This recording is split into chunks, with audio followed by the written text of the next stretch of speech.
Salam. Bizim ədəbi mühitdə belə bir tendensiya var ki, bəzən klassik dövrü müasir dövrə qarşı qoyurlar və deyirlər ki, müasir dövrdə o əvvəlki şairlər kimi yazan yoxdur, əvvəlki şeirlər yoxdur və s. və ilaxır. Mən qəti şəkildə bu fikirlərdən uzağam. Mənim düşüncəmə görə bütün zamanlarda Azərbaycanda gözəl şeirlər yazılıb və bu gün də yazılır və yazılacaq da. Sadəcə mühit, zaman, bəzi özəlliklər var ki, bunun haqqında deməli detallı danışmaq olar. Ancaq mən indilikdə müasir dövrümüzdə, ən müasir ədəbiyyatda çox sevdiyim misralardan bəhs eləmək istəyirəm.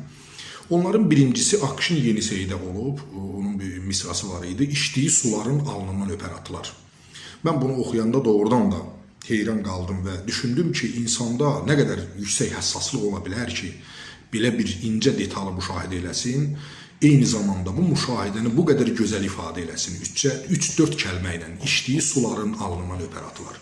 Doğrudan da mənim yadıma düşdü ki, atılar su içəndə adama elə gəlir ki, onlar suyu əvvəl öpürlər və suyun alnı ifadəsi burada, yəni buna Tanrının hədiyyəsi mən deyərdim. Yəni suyun alnı belə götürəndə çox absurd ifadədir. Mən sizə əvvəlki çıxışlarımın birində demişdim ki, şeir elə bir leveldir ki, orada hələ deməli sözlər məfhumların, anlayışların üstünə oturmuyor. Bax, burada həmin məqamdır. Suyun alnı əslində olmur, ancaq Akşinin ifadəsində görün bu necə dəqiqdir. İçdiyi suların alnından öpər atılar. Səni o qədər inandırır ki, suyun alnı var. Yəni məhz alnından öpür suyun atılar. Onu müşahidə edəndə görürsən ki, doğrudan da alnından öpdü. Məhz alnından elə öpürlər. İnsanı da başqa görüşəndə insanlar məhz bir-birinin alnından o cür səmimiyyətlə, ehtirasdan uzaq, ilahi bir istəklə öpə bilərlər.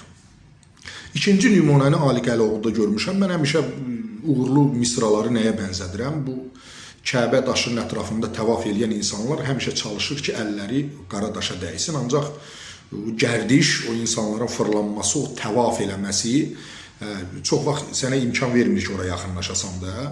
Bəzən də elə olur ki, o gərdişin özü səni aparır, qara daşa yaxın düşür və əlini ona toxundura bilirsən. Yəni şeir də belədir, ədəbiyyat da belədir. Yəni o təvaf eləyən çoxdur, amma əli qara daşa dəyən, yəni sözün sarı siminə toxuna bilən və insanı yerindən oynadan misralar yaza bilən adamlar nadir olur. Məncə Ali Qəloğlu bu bəndində ona nail olub. Deyir, elə bir doğma adam gəlməlidir ki, onu öpmək yox, qoxlamaq istəyəsən.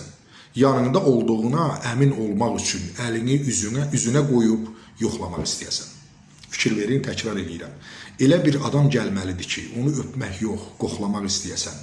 Yanında olduğuna əmin olmaq üçün əlini üzünə qoyub yoxlamaq istəyəsən. Sadəcə türklər belə yerdə deyir ki, harika. Bu tək, yəni təbii ki, qadın məsələsi deyil, bu insan bir doğmanı gözləyir, hətta kimsə İsa Məsihi gözləyə bilər bu sevgi ilə, kimsə Mehdi Sahib Əz-Zamanı gözləyə bilər və s. və yaxı. Şeir o qədər gözəl yazılıb ki, bütün kontekstlərdə dəyərləndirmək mümkündür. Üçüncü misalım deməli Rəşad Nağı Mustafadandır.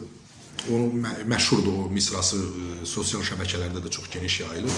Mən atamdan bilirəm, ölüm bədahətəndir. Mən belə misralara Tanrının hədiyyəsi deyirəm.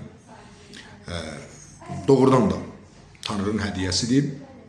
Belə bir misra yazmaq ağıl karı deyil, ağıl işi deyil, düşüncə işi deyil. Bu yəni bir ildırım kimi şaqqıldayan bir misradır.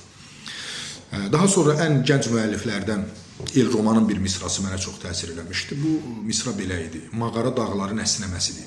Biz həmişə görmüşük ki, isim isimə bənzəyər, sifət sifətə bənzəyər, feil feilə bənzəyər. Burada isim feillə ifadə olunur. Yəni bənzətmə, yəni dağlar isim hərəkətə bənzədilir. Bu şeirin qeyri-adiliyi buradadır.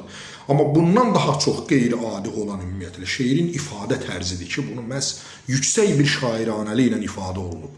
Mağara dağların əsnəməsidir. Əgər o mağaranı deməli əsniyən adama bənzətsəydi, desəydi ki, məsələn, mağarası olan dağlar əsniyən adamlara oxşayır, şeir çox zəif alınardı. Halbuki bənzətmə dəyişmir bütün hallarda. O deyir ki, mağara dağların əsnəməsidir.